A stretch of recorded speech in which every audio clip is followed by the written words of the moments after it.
Assalamualaikum warahmatullahi wabarakatuh.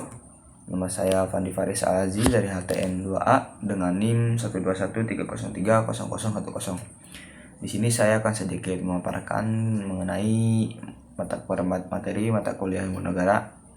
Yang pertama, ada teori ilmu negara 2. Teori ini terbagi menjadi 4 bagian. Yang pertama ada teori pluralis, yang kedua teori kooperatis, yang ketiga teori strukturalis, dan yang keempat teori organis.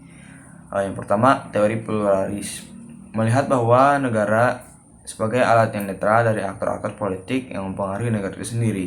Yang kedua, ada teori kooperatis. Menurut Kevin Passmore, berpandangan bahwa teori ini merupakan pertemuan dari kemandirian negara, di mana negara ini dikendalikan oleh kepentingan golongan dalam masyarakat. Yang ketiga, ada teori strukturalis. Teori ini memperlihatkan bahwa satu negara memiliki kemandirian yang disebut otonomi relatif negara, di mana kemandirian ini muncul sebagai hasil perubahan sosial dan bukan dari negara pendiri pembentuknya. Yang keempat ada teori organis. Teori ini mempunyai pandangan bahwa negara itu memiliki kemandirian yang sangat besar dan negara itu memiliki peran aktif dalam pengambilan keputusan dalam kebijakan yang secara tidak demokratis. Jadi konsep negara ini untuk rakyat dan tidak dipakai untuk teori ini. Memiliki asumsi negara kuat dan berkuasa penuh agar bisa melayani rakyat. Yang selanjutnya ada definisi dan hakikat negara. Pengertian negara ini secara etimologi dalam bahasa Inggris berarti Staat, dan dalam bahasa Jerman dan Belanda Staat, dalam bahasa Perancis Etat, dan dalam bahasa Indonesia diambil dari bahasa Sanskerta yang berarti negara atau nagari, yang artinya kota besar. Contoh negara pada masa Nusantara yaitu pertama Kerajaan Tarumanegara di Jawa Barat, yang kedua negara Kartagama yaitu Empu Paranca. Selanjutnya definisi hakikat negara menurut pendapat lokal itu seperti Narson, definisi negara itu adalah pergaulan hidup. Menurut Juksotono, negara itu adalah orang manusia di bawah pemerintahan. Dan menurut Miriam Budiarjo, negara itu adalah daerah, pejabat, rakyat, hukum, dan kontrol kekuasaan. Sedangkan menurut pendapat yang di luar, hakikat negara itu adalah menurut Aristoteles, keluarga, desa, dan tujuan. Menurut Karl Marx yaitu alat kekuasaan, dan menurut J.J. Rousseau hidup bersama, merdeka, dan bebas.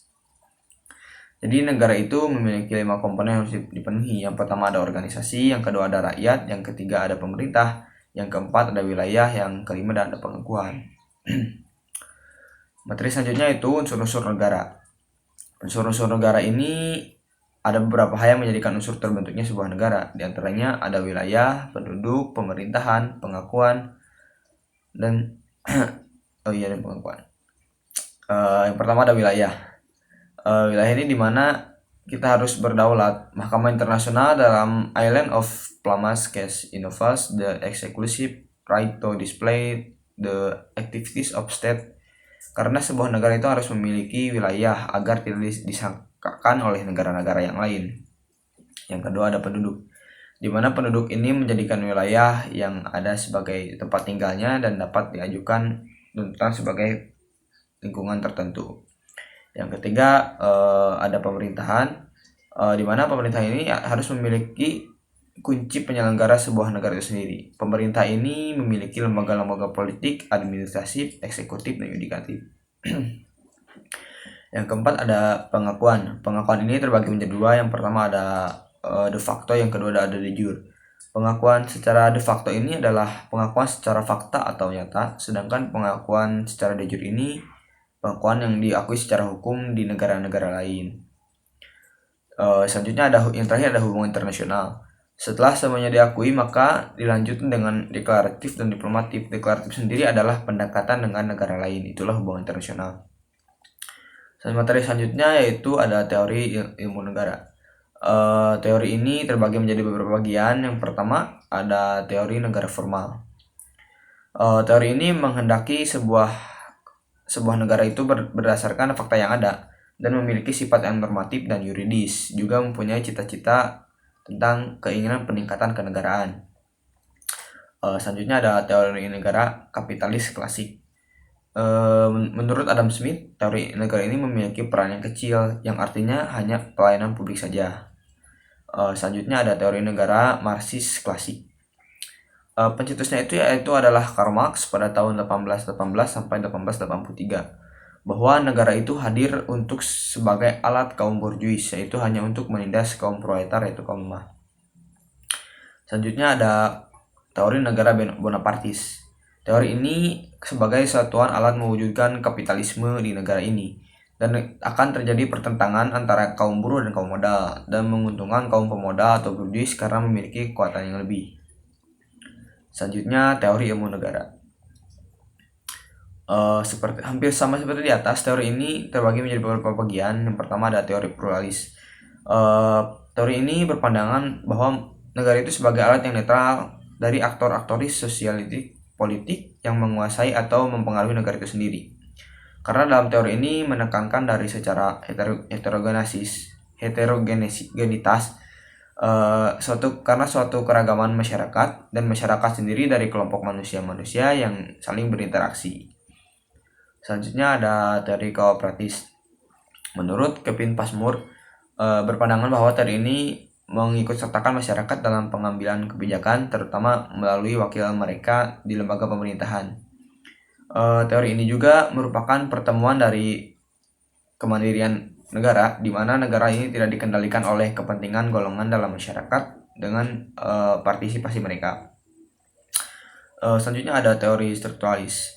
Teori ini memperlihatkan bahwa negara itu memiliki kemandirian sangat relatif yang disebut otonomi relatif negara. Kemandirian ini juga muncul sebagai hasil perubahan sosial yang berasal dari masyarakat itu sendiri.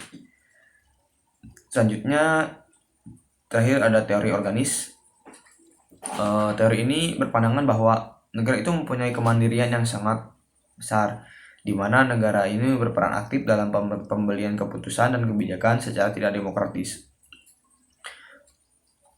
Konsep dari negara ini yaitu untuk rakyat tidak bisa dipakai dalam teori ini. Mengapa? Melainkan hanya negara untuk rakyat, yang dimana dominasi negara lebih besar daripada rakyatnya. Tujuannya ini untuk terciptanya negara yang kuat agar bisa meyakini rakyat, dan dalam teori ini juga kesewenang-wenangan atau kekuasaan yang penuh untuk negara dalam penyelenggaraan pemerintahan. Materi selanjutnya ada asal mula negara. Asal mula negara ini terbagi menjadi 8. Yang pertama ada zaman Yunani kuno.